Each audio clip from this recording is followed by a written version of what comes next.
Spanish Inquisition. Are we gonna do it from here or here? The center chair is right there. Right here? Yeah. I'm not worried about that. Oh, I, um,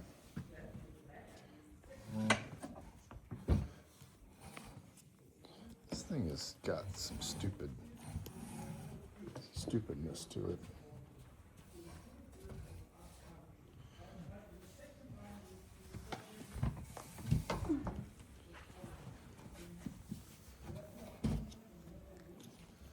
I don't understand, like,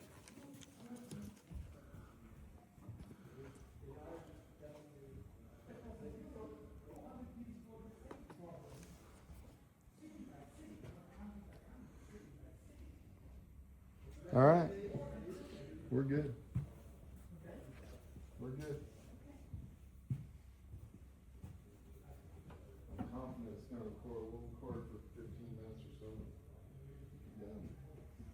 okay. Get more head to us for 15 minutes. What, like, give me a sense of, is that for me? Yeah. Is that, what topics or questions or We're gonna areas? start with where you're from. Give us like childhood and basically like where you grew up, where you're from, your path through like athletics and college. We don't really care what we capture. We don't even care if it don't even have to ever get to soul. But it's kind of like who you're from, where you're at, So and this is the, yeah, that's gonna, Whatever. no, I don't mind. No, not at It's all. not I just don't know infomercial.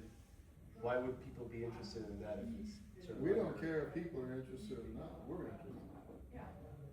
We're gonna capture conversations that we want to hear. And we're fascinated by people, not what company it is. It's not an infomercial.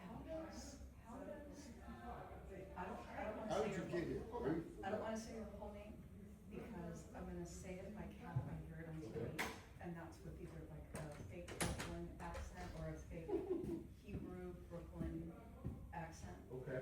and I don't wanna sound like an idiot, okay? So I'm just, how does Mo Horowitz, born in Connecticut? Yeah. New Haven, did you say New Haven, Mhm. Connecticut? How does Mo Horowitz, born in New Haven, Connecticut, Mm-hmm. how do you get to the place where you are, we don't have to talk about any of this, Israeli military? No, I know where that comes from. Mm-hmm. I don't wanna get into geopolitics. No, but how do you get where you are in this place where you're on stage, like, did you take acting? No. Where did that come, where did all that come from? That's what I wanna know. Where did, what makes you, how did you get here? Not politics, you don't have to talk about religion, you don't, whatever you wanna talk about. I have to go. How'd you get here? Okay. You have to go? I have to go. Okay. This is gonna be interesting for me. Yeah. Like, Yeah, I it's don't know not that I've ever business. had to like Pleasure meeting you. sit down Yeah, and. My pleasure. Yeah, Talk to thank you. you. We'll Thank talk to you soon. for your interest for us. My Yeah, wife. yeah. will I hope test. we I talk collaborate. way We, too I much hope about that myself. we will. I'm very used to We'll find a talking way to about work myself. together. Okay. All right, thank you, sir. Bye. My Bye-bye. wife will go and like, we know each other now enough, I can say Daphne, and I not to just keep it saying my wife. So Daphne, like Daphne, my wife, so she'll often Thank tell me, you for she would be, For everything. Thank you. thank It's a wonderful meeting. you. Okay. Thank you. Bye. Be in Bye. touch. Bye. Bye-bye. she'll tell me like, I wish sometimes you were less in tune with your feelings. I could do with less of that. Are we moving? Yep, I'm Okay, ready. good. Mo, you're in the center seat. Like, am I between the two of you? Yep. Camera's gonna be on you, bud. But am I gonna like have to have my head on a swivel? No, a little bit, but we wanna get, Meaning if you two are the, let's You'll do see. you two on one side and me on the other. no, Why? Well, you'll see. I'm gonna keep on, because I don't wanna like talk to, you know, one of you and like not look at the other. When's your birthday? July 6th. Cancer. Second cancer we've met in 2 days. Okay. We could try it Mo's way. You want to put him in that seat and us two on this side? I think that makes more sense. Do you? Yeah, like, so we can look at each other as opposed to like, okay, John asked me a question, but I don't wanna like Okay. be giving you my back slash side. Well, that's fine, but, we want to get, you know, Mo straight on, Mo profile left, Mo profile right. You know, I'll mow all the time. yeah. All right. You want that seat, Jana? Yes. Okay. Just don't Okay. cut me out of the shot. That's all I ask. Don't cut me out. Take that other seat. Hmm? Take that seat. I'm gonna I jump get to up a sit. couple times to make sure it's, Okay, you're right. okay.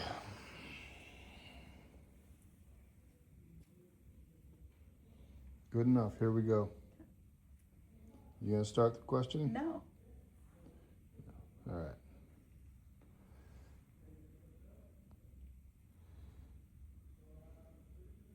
Okay.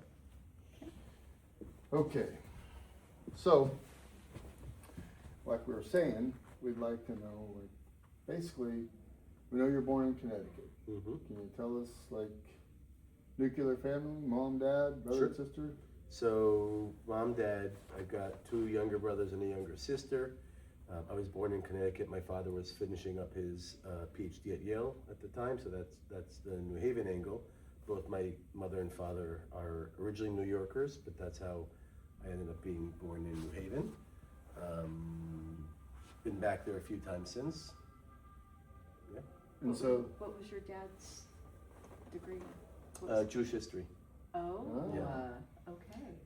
so was he a Fascinating. professor? He was a professor, and you know, you were asking me a second ago to sort of reflect on a few things, and how do I get to be where I am today? And I think one of the things that I've taken from my father was a real contrarian, right? He loved running against the grain, right? Right. Sort of doing counterintuitive things, making, right, like evaluating everything from the get-go and sort of making his own opinion.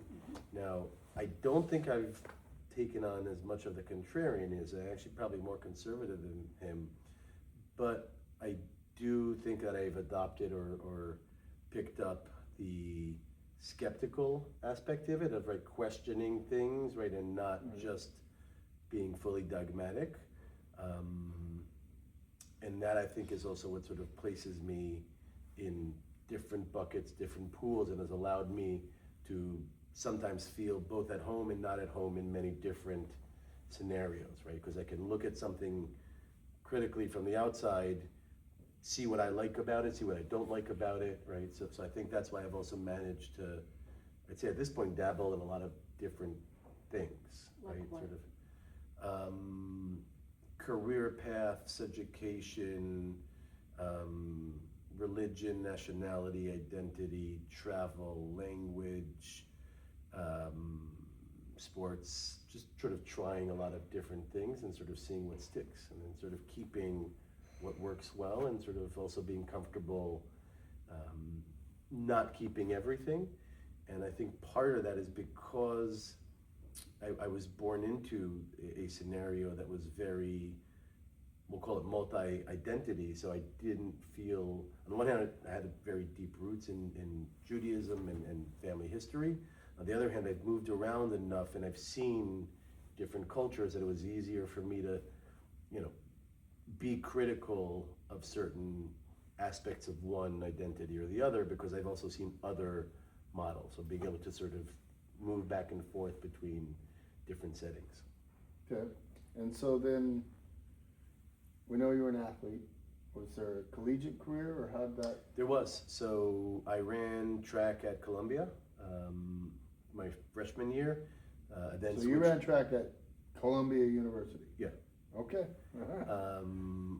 Walked on, and then, well, just since we're kind of going on interesting stories, so I was a 23-year-old freshman Okay. right? People talk about being a redshirt 19, 20. I was a 23-year-old freshman after a 5-year Army career Ah. in the Okay. tank corps. So I show up at 23, but also not having really practiced or ran since my high school days. Right. So that was an interesting situation. I show up in New York, it was 2 weeks before 9/11. So I was actually on the ground in New York during 9/11 when, well, 9/11 happened. Right. I was actually at the World Trade Center the day before at exactly that time because my class schedule worked out that I had time on Monday rather than Tuesday. I needed to make an adjustment. I actually think ironically it was a flight. So I was ground zero at Monday, September 10th rather than Tuesday, September 11th. Yeah. Okay, there's some reflection there. Yeah. Yeah. All right, so we could do a whole conversation on the 5 years in the tank corps. That's another conversation. I think everything that we're going to unlock today is Yeah, it's kind of your Yeah. spoke, right? Everything is going to Yeah. go in a right. different So direction. professionally, Mm-hmm. I assume some point the athletic career winds down a bit. It does. So actually, my first job out of college, I worked at something called the Institute for Counterterrorism. So it was a research think tank that helped various U.S. entities, DOJ, other three-letter agencies make the case against organizations that were connected to terrorism, but from financial side. Right? A lot of what I worked on was helping prove that if a certain NGO had, 8 board members and 7 of them were affiliated with a terrorist group, then it's probably a duck, right? Quacks. So anti-terrorism. Anti-terrorism. And are you in DC at this point? No, this is back in Israel. So I graduate from, Okay, yeah. Okay. I graduate from Columbia in 2004, moved back to Israel, and this was my first job out of college. I was a researcher, editor, later on project manager at this institute. I was there for about 3.5, 4 years, I think. But how do we get to? Yeah, how did you get from? You asked me about. How do you get from Mm, running track at Columbia after the tank corps right. to counterterrorism? Because I was always interested in international So affairs. you pursued it. Yeah. They didn't. Yeah, You weren't applied. recruited by. No. Okay. This is also, to be clear, this is an academic research institute. This is not like special Okay. agent land. This is Okay. a desk job. I'm not a field agent or anything. So James Bond, but you're at a desk. No, I think if anything, it would be more like, it would be the equivalent of Brookings or the Washington Institute or RAND or something of that Okay. sort in the US, but an Israeli version of that. Okay. Right? So a lot of former, basically a lot of talking heads, former generals, Right. operatives, etc., and then they need the younger generation to do the work for them.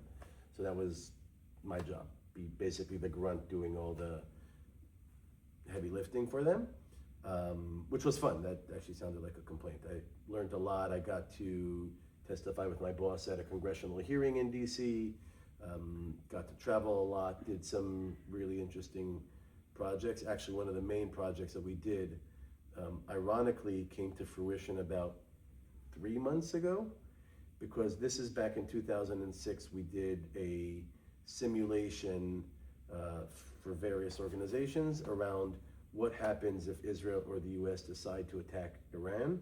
How does Hezbollah respond on US soil? Right. If it chooses to, how does it do it? What do the operatives do? How do the communications work? So this is close to 20 years ago, right? But obviously we had the 12-day war with Iran, well, between Israel and Iran, and then the US comes in and finishes things off. But it brought me right back 20 years, and I actually was like texting with people that I'd worked with back then, sort of saying, hey, our project happened, but Yeah. 20 years I see. later. I see. So then professionally, you leave that position and head to what's next for you? So at that point, I realized that I wanted you also asked me how does that work with athletics. So at that point, I was both on the Israeli national bobsled team and working this position, but I could do it because it was a flexible job. I could travel, traveling for training and competition.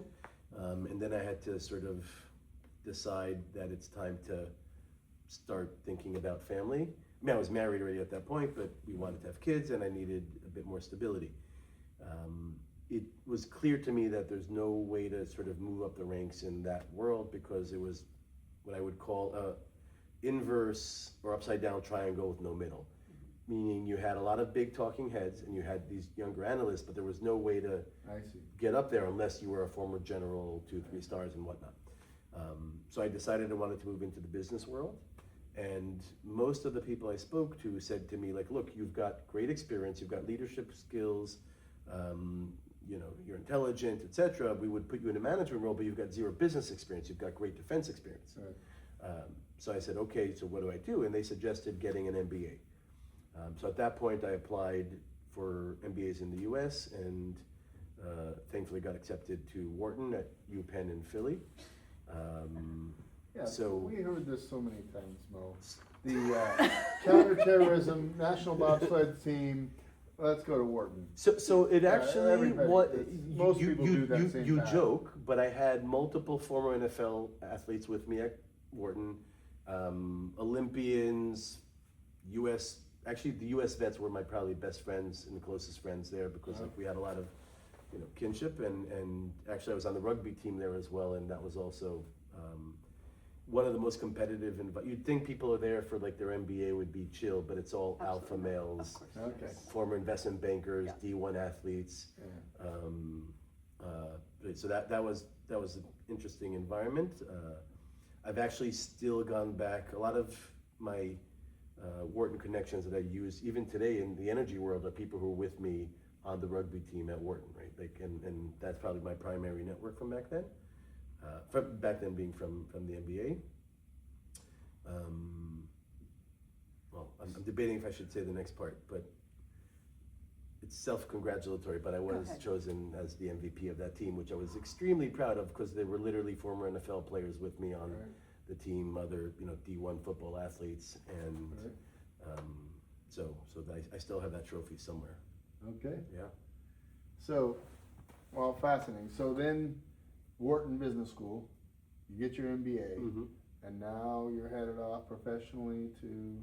So I moved to DC because I was really interested in government and public affairs and the intersection with business.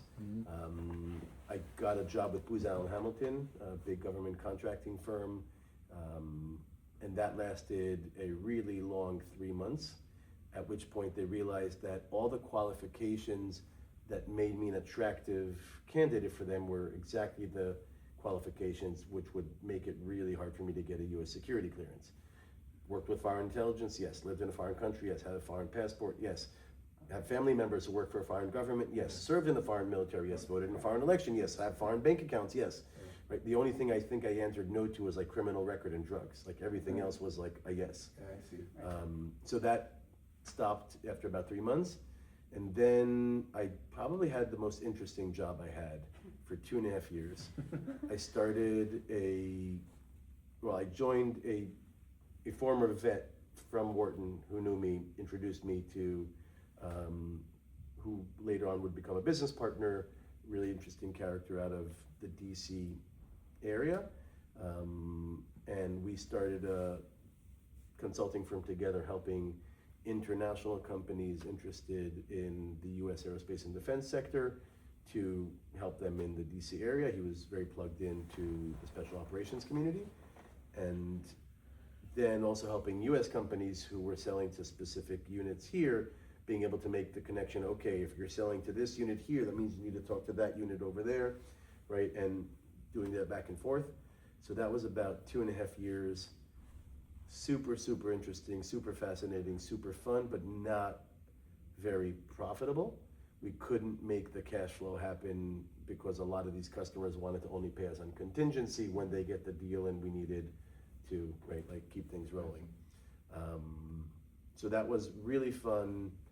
Meetings with SEALs down in MacDill and in Tampa, doing presentations to all sorts of relay agencies in DC, working on really cool technology. I sold my first deal ever to Raytheon and then the US Navy.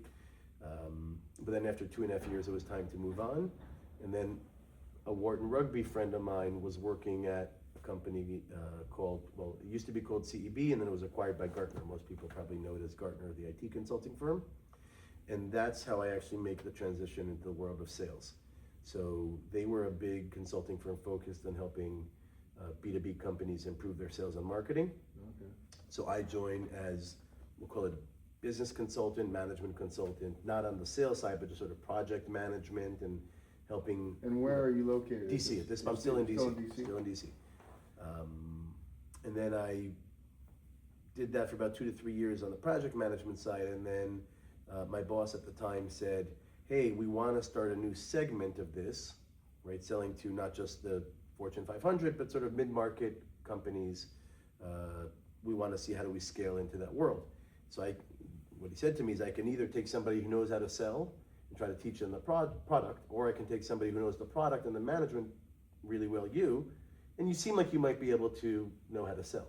So why don't you lead this for half a year? And I was like, I'm very reluctant, but I said, okay, but if you promise me that I can come back, which I never did, because I tried that for half a year, crossed what was supposed to be an uncrossable goal, sold 130 or 40% of goal in that first year, got hooked on sales, and basically stayed in various sales roles for multiple years there, moved into sales management, then became VP of sales at that organization.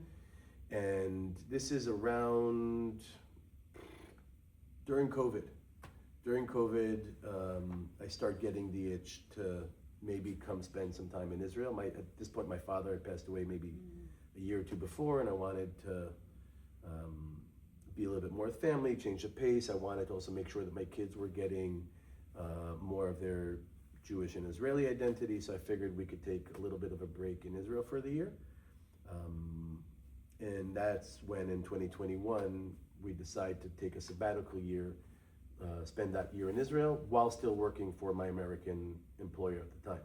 So I was working 4 in the afternoon. There's a 7-hour time difference between the East Coast and Israel. So I'm working, say 3 to 4 in the afternoon until 1 a.m., right? Going to sleep and rinse and repeat. And then I'd say 3 to 4 months into that 1 year, my childhood friend who had been in touch with all these years decides to leave a company that he and his father had founded called BrightSource. And they did concentrated solar power, right? For those listeners in America, Okay. that's the Ivanpah project outside of Nevada that was actually in the news recently. Yes, So they designed and yes. built that Oh my God, in the the early solar 2000s. thermal. Exactly. Yes. So that was their background.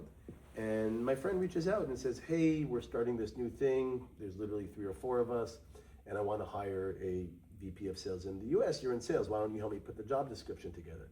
So we sit for a few hours, right? We start thinking about what the criteria are and what you need and what you don't need. And they need to be, comfortable selling in America, can put on a jacket and suit and tie, right? Meet with somebody in the US and then come back and put on shorts and sandals, Right. and sit in an Israeli boardroom and yell and curse at each other because that's what we do, right? So you needed this, right, chameleon who can play in all these different sectors. So I start thinking and I start meeting some of their leadership, and I look at the decks and I look at their content. I was like, guys, you're doing this all wrong. Like, why are you stressing all these technical issues? And like, I don't understand what this is. Like, what's the strategy? What market are you attacking? Who is the competitor? Like, I don't get it.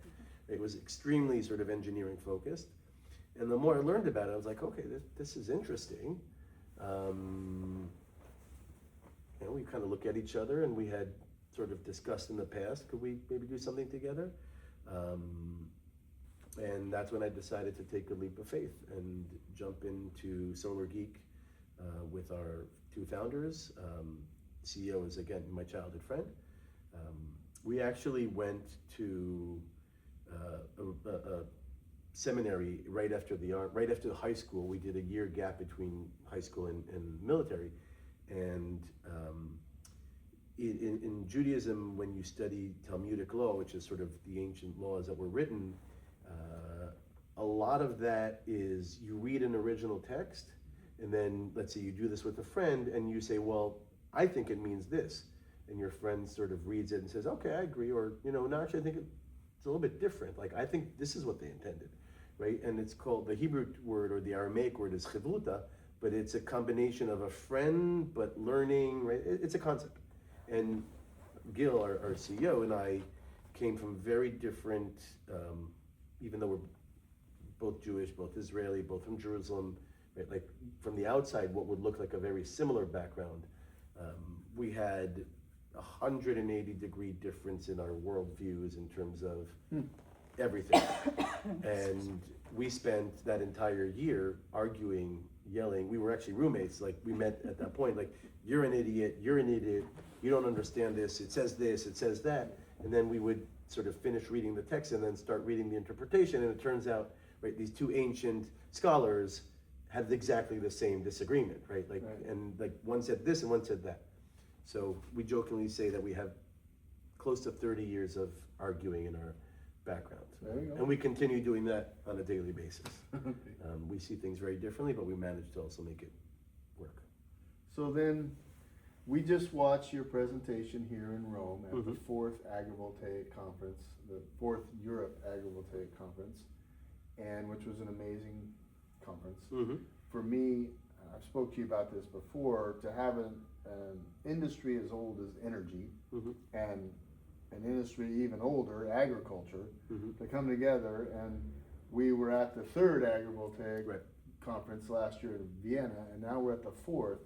So it's amazing to me to have these two old and giant global industries come together with a new thing that we're at the 4th real big, this is the biggest convention on this matter in Europe, all of the EU, Mm-hmm. and it's only number 4. Right. Right? So to us, it's an honor to be a part of it, but it's very exciting to have this kind of intersection that the people that are here, they understand they've done a lot of great work. Yep. But the number of people that know the word agrivoltaics, I mean, population-wise, is not measurable. It's a tiny, tiny fraction. So how did you, at SolarGate, where does the agri-PV Mm-hmm. and agrivoltaics start to be part of the conversation? So I think what happened is when I joined, right, and the first thing, so I said I worked at Gartner. I worked at a division of Gartner called Challenger, or the Challenger Sale, which is a sales methodology that was documented back at the Corporate Executive Board. And it's a documentation of what the top performers do, what top sales performers do, right? And what we did back there was help and advise companies to implement this methodology and improve their sales and marketing efforts. So I spent 7 or 8 years helping companies through concepts like messaging, go to market, how do you make your pitch, what do you stress, what are your advantages or strengths versus other competitors, right? And instead of just saying, I do all these 8 things, being able to figure out, well, where can you create the biggest delta between current state and future state? And then how do you tell the story where that delta is the punchline rather than just coming in and saying, I'm better at this, right? So that's sort of how I think of presenting and creating companies' messaging and strategy. And when I sat down with our founders at the time, I was trying to figure out, okay, who's gonna care about this thing that has advantages relative to other trackers, but we are by no means the number one. We're not even in the top 10 right now in the industry, right? There's plenty of really big established players, who are selling gigawatts of projects and tons of steel. And our strength was not the size, it was the versatility. It's a little bit the David and Goliath story, right? And I was thinking, okay, David and Goliath, everybody assumes, right? Biblical story, everybody assumes David's the underdog, Goliath's the favorite. But Malcolm Gladwell, right, great book, another one I think I sent you that one today. If not, I'll send it to you. I'm a fan of Outliers and Tipping Point. So in David and Goliath, like the premise that Gladwell sets out there is like, well, you assume they're going to have some kind of sumo wrestling match, and then obviously Goliath is the favorite. Right. But David doesn't have to agree to that. As Sun Tzu and General Patton told us, the enemy gets a vote, and David says, I don't want any of that. Yeah. I want a match based on versatility, maneuverability, and accuracy. And technology. I don't even know technology. It was a simple little sling, right? But he just said, I'm going to Yeah. use what I have, and I'm going to figure out if that's my strength. Yeah. How do I use that, Right. Keep going. right? So my approach of Solar Geek was similar. I looked at what we have. We have a really lightweight, versatile tracker, right? Smaller building blocks than the bigger players that reduces steel. Now, if I go and try to deploy on a regular project, we'll still have plenty of advantages. We'll be cheaper, we'll be more flexible, we're easy to use, but it's not something that's going to convince a developer or an IPP, at least not in the early days, to say, okay, I'll take a bet on those small guys versus this big established player. So I had to figure out what's the segment that we can build our base in, right? And sort of puddle hopping from the crossing the chasm strategy. Where can I be a big fish in a little pond? Where can I add a lot of value? And one of those segments that we identified immediately was agrivoltaics, because it's exactly a place where you combine software and hardware, where if you can reduce the amount of steel, if you can make it easier to control, right? And oh, by the way, we have plenty of agriculture in Israel, so we can play around with these things, right? So I figured that's a good place for us to start. I didn't have a special, we'll call it agricultural background, though my father-in-law is a dairy farmer, so I've had experience in big farms, machinery. Like, I understood the importance, as John and Jenna, you often emphasize, right, the solar saves farms, and I've seen how stressed he is at the end of the year when he's got to make, you know, decisions about next year, and do I buy the feed, do I not buy the feed, my price went up, my price went down, inputs, right? And I understood the stress that small farms are under. This is in Okeechobee, Florida. And it occurred to me that this is a really big advantage. I'd seen, I didn't come up with this obviously, but I'd seen some early work around it and figured, let's see if this is a viable segment for us to pursue. Did some research on it. We found, for example, our friend Dan French and Solar Farm Summit in Chicago, a few other people who were starting to talk about it, Fraunhofer, and we started realizing that this could be a thing. So actually the first projects we did on agrivoltaics in Israel were actually on top of greenhouses. So if you have a greenhouse, right, a hothouse that is climate controlling for these crops inside, we realized that we can actually leverage the existing structure. So you can actually even reduce the cost of the tracker because you don't need foundations, you're using the existing foundations, and that was an even easier way to get in the market. And we had seen others do that, and we realized that's a place that we can play in. So we started with that, and then realized again that this balancing act between crops and electrons and yield, right, requires a more sophisticated solution. And when we look at ourselves versus some of the bigger players in the market, we don't have many players. A lot of the German players, a lot of the Spanish players, even some of the US players are basically big steel companies, and they come from these big steel conglomerates, and they just have a massive advantage on the cost that they can get for steel.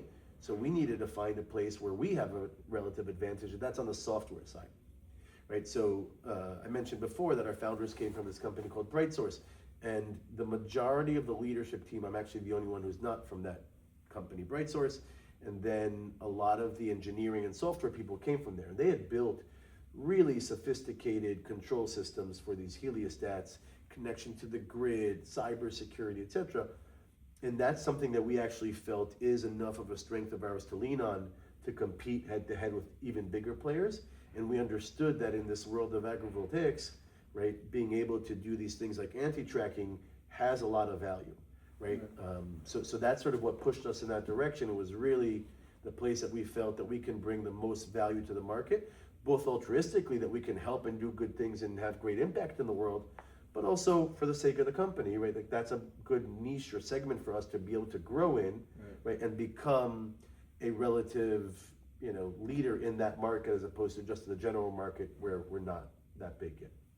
So last year in Vienna, we had met you at Solar Farm Summit in Rosemont near Chicago, which was an incredible event, a launch event for everything we're doing. We go to Vienna for the 3rd annual Agrivoltaic Europe conference, and we saw a lot of academic stuff, some great PowerPoints, some fascinating people. and we were really impressed that we saw these different people from around the world with some serious work had been done. Mhm. And so we're like, okay, this is happening, it's happening a lot of places. Then you take the stage and kind of do a top to bottom, really polished, and I'm sitting there in the front row thinking, well, I don't need to be here, this guy just covered everything. So how did you get that vastness of knowledge and that stage presence to deliver that much content without skipping a syllable? I mean, we were like, oh my God. Okay, so first of all, Like most pretty good. First of all, I'm blushing. Thank you. I put a lot of effort into that presentation, and I think like every good athlete, you train and you make mistakes and you learn and you improve. But I do appreciate that. If I have to think critically as sort of what my process was to get there, I think there are a few things that allowed me to do that. One, so when I was at this company called Challenger that was part of Gartner, I was managing at any given time 10 to 15 different engagements with different companies in dramatically different industries. Healthcare, automotive, financial services, like software, tech, energy, infrastructure. And I think I got decently good at being able to distill the go-to-market motion of a company, right? That was my job, right? For years, to be able to first help them do it.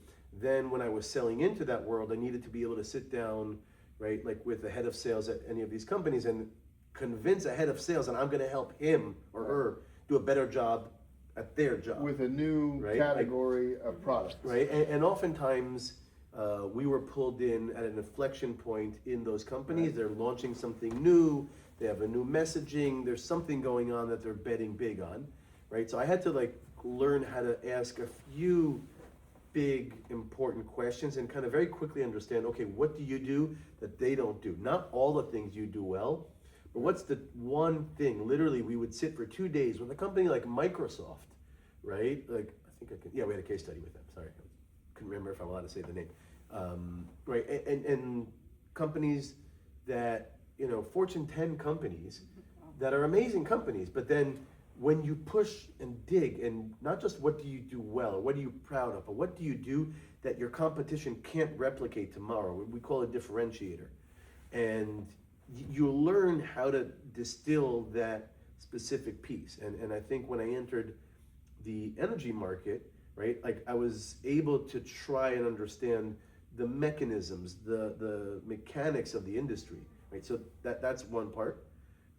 The second part to that, I would say, is I've always been, both my first degree, my BA was international political economy, and my MBA was in business and public policy.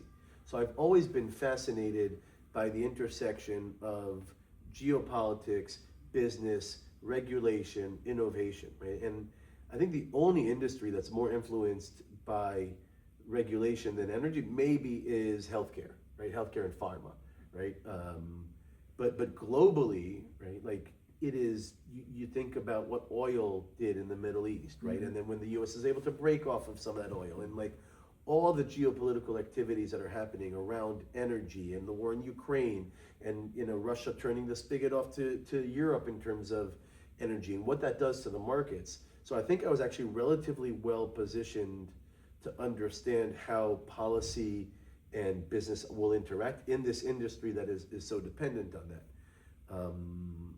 And I think last but not least, hours and hours and days of sitting with our co-founders, right, and just asking them and pushing them to understand this and saying, yeah, I get that we do that, but so do they. And how is this different? And why is that? And just asking, right? Like, it's interesting. I think sometimes, specifically in the world of sales, if you take somebody who is, let's say, a really good seller at a blue chip company, right? Like they won't necessarily know how to transition to another industry or to a different company because they were really reliant on that company's brand to open doors for them.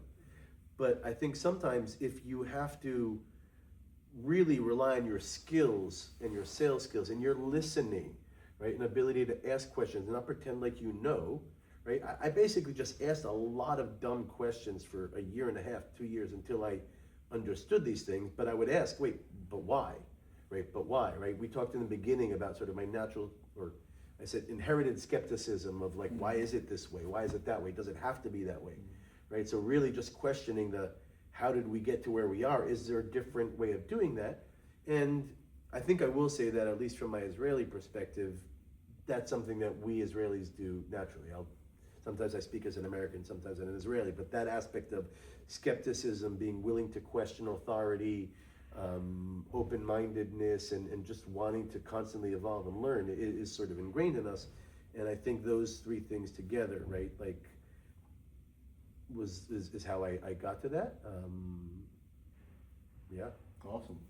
Awesome. So, can you kind of give an overview of like where are you headed next, personally and professionally? Like, I mean, I think you fly out tonight, right? Oh, that level is in where next? Well, yeah. you're I was flying thinking out- 5-year plan. Well, yeah, let's start with the flight tonight, and then where 5 years, you still, like, what do you see, that same advantage that you and your company have, your skills, the company, where it's headed, what you see maybe in the landscape for, we've seen a lot of disruption. At this conference, we've heard a lot about regulation, which sounds pretty stifling. Yep. You know, and then the funding models have changed, but we have a booming market. So there is this kind of stirring of realities. And so for you, you're flying out tonight, you go to where next, and then where do you see the kind of the 5-year landscape? So I just finished a 3-week period where I was pretty much here in Italy every week, and I get to go back home now for the weekend. And actually, I have 1 week of not traveling because my wife is actually going to Uzbekistan for her work. She works for the World Bank. So we actually, once we have this picture, this is kind of like douchebaggy first worldy, but we actually had to coordinate where she landed from somewhere, and I had to wait to see that she actually crosses border control in Israel for me to get on a plane and fly. And this was during during our war in Israel in the past 2 years, where we actually had friends who made the mistake of traveling out of the country together, and then were stuck because all flights were canceled and their kids were home for a week and a half without their parents. I see. Right, Wow. and people had to like take boats from Cyprus and Wow. stuff. So we at past 2.5 years, we try to be for one of us to be in the country at the same time. So she's going to Uzbekistan, I'm grounded, and then after that, I think my next trip is probably to India. Really interesting market. There's a lot of potential for agrivoltaics there. They have a lot of these broken up agricultural plots, right? It has to do with how inheritance works, and sort of that there's a lot of political power within the farmer community in India, right? So the government does subsidize a lot of their work, but it is an extremely cost-sensitive market. So anything that you add in terms of cost gets flushed out, right? It's very hard to do anything at an extra cost there. So that's sort of the next few weeks. Further into the future, I mean, I'm really enjoying my time at Solar Geek. I get to travel to fun places, right? Like lead innovation, built a team that I really like. You've met quite a few of my teammates or team members so far. I'm really proud and happy of that. Hopefully this ride can last for a while. If I had to sort of look into the future and say, where would I, if the solar industry gets shut down and I need to find something new, I think I would distill the parts of this job that I really like and sort of look to replicate that in another setting. And I think that's international business where I'm representing a company/country that I think is doing really interesting work and trying to create bridges. I think we said we wouldn't get into geopolitics, but I'm really hopeful that the ceasefire sticks and actually grows into more countries joining the Abraham Accords. I would absolutely love to work on Actually, let me take a step back. These are things we're also working on Solar Geek. So we have done work in the Gulf. We're looking to do more work in the Gulf. We can't always name who and what countries there, but there are countries that Israel has diplomatic relations with. My hope is to potentially work in something like that, where we can bring, right, like Israeli technology innovation that does good things to some of our neighbors and help cement some bridges there. That would give me a lot of pleasure. Actually, my son, my oldest son, who actually already did 3 internships at Solar Geek over the summer and could probably give the pitch just as well as I can, was part of a venture capital firm's mission in Israel, that they took these high schoolers, taught them about innovation, partnered them with an American school in Bahrain, and had them meet for 2 days for like a hackathon to try to solve like regional water problems. Now, they didn't actually solve it, right? But, you know, as a young age, to teach them about, right, other cultures, nearby cultures, work on collaboration, right? They taught these kids how to build pitches, speak in English. Not all of them were English speakers, right? Speak comfortably in front of crowds. And my son, and I think they had to choose an Israeli startup or concept to speak about. So my son actually took Solar Geek, right? And he presented our pitch to I'm trying to remember, it was like a really senior, I don't think it was a minister, a foreign minister, but a really senior Bahraini individual who came to see the presentation. He actually helped me build quite a few of the videos that you guys saw on screen today. Okay. Like, he took these images, used AI to shape them, 17, right? And I sent him a picture, and he was like super excited to see that his videos were being presented. That's awesome. Presentation was awesome. Yeah. Your Yeah. presentation was Amit, amazing. thank you. Yeah, so fantastic. All right, so flight tonight and then a bright future. Absolutely. You have anything else for Mo? Where can people find you? People can find me on LinkedIn. John already stole my pitch about how powerful the platform is.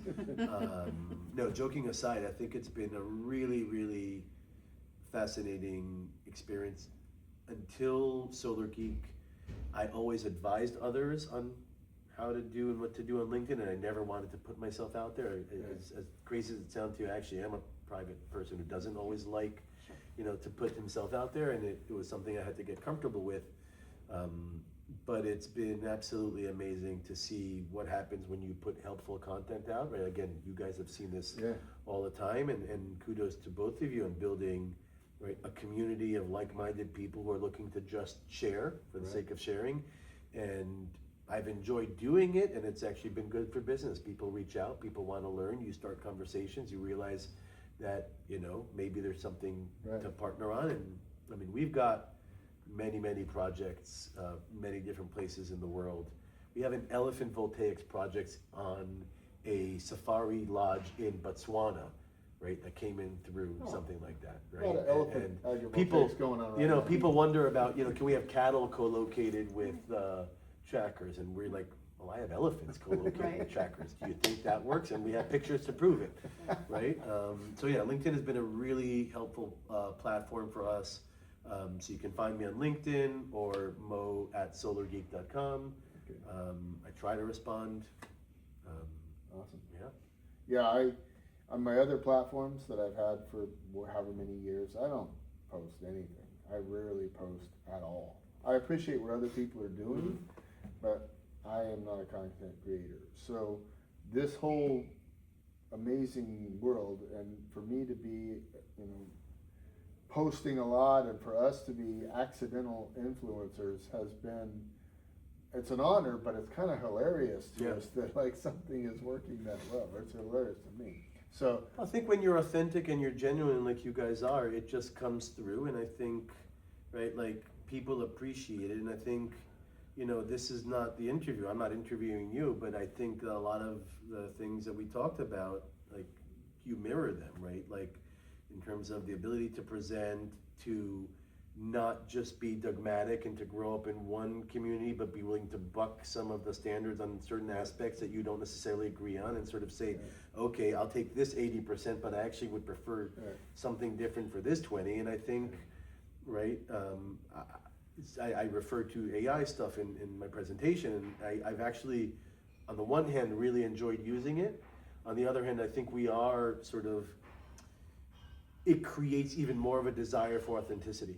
Yeah. Right, and I think with Harder and YouTube, harder to what tell people what's real. see, right, is like, wow, this is not what I would expect. It's not stereotypical, right, and that intrigues people, right, and I think that's why you get the traction that you The get. search for real is more and more challenging. Yeah. It's a hard, and so we're, there was a famous thing where the Tennessee 2, Johnny Cash's band, they created a sound and they credited it to they couldn't play any faster. And so they created a sound by doing what they could do, and it just happened to be something that worked, and so that's the way I kind of feel about what we've done. But thanks for your time.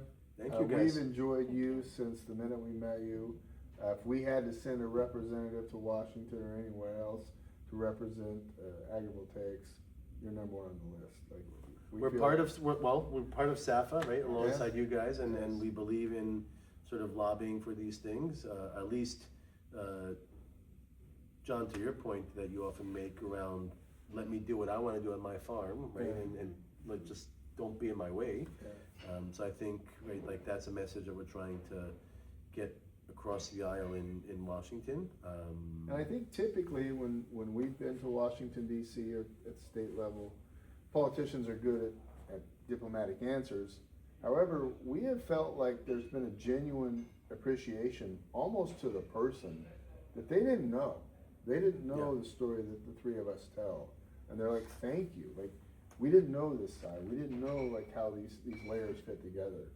And so I think the education process I think it takes a while and multiple exposures, but I think a difference is being made.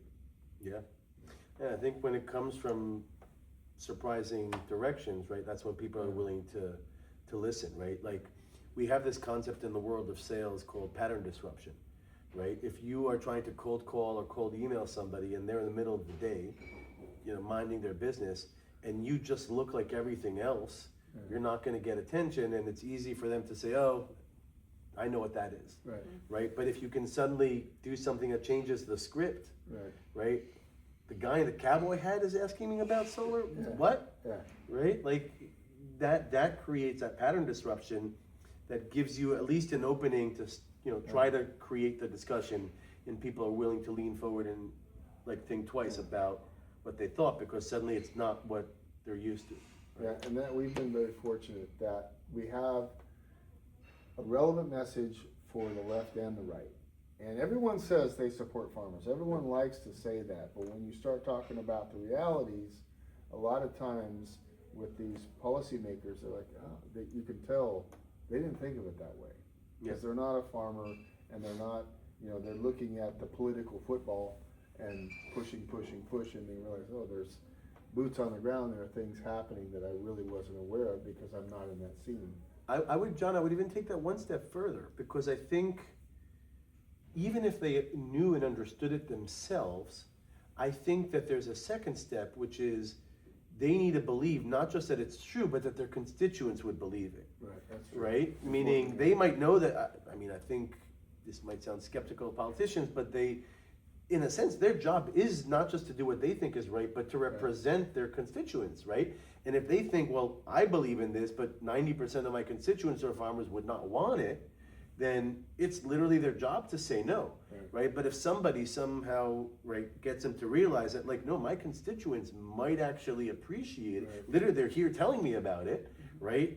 That might make them think twice about it rather than just do they believe it or not, right? You could also be even more skeptical, or more cynical, and say, even if they don't believe it, but they think their constituents would, then again, they should be going in that direction. So I think that that's probably what's at play sometimes. We have this interesting dichotomy right now of one side of the aisle, we go in with Solar Saves Farms and play on the benefit to the farm. The other side of the aisle, we go in farms save solar. Mm. And when the farmers want this and they've got a plan, that is something that's beneficial to the renewable energy side of the table, because they need the land, they need the room.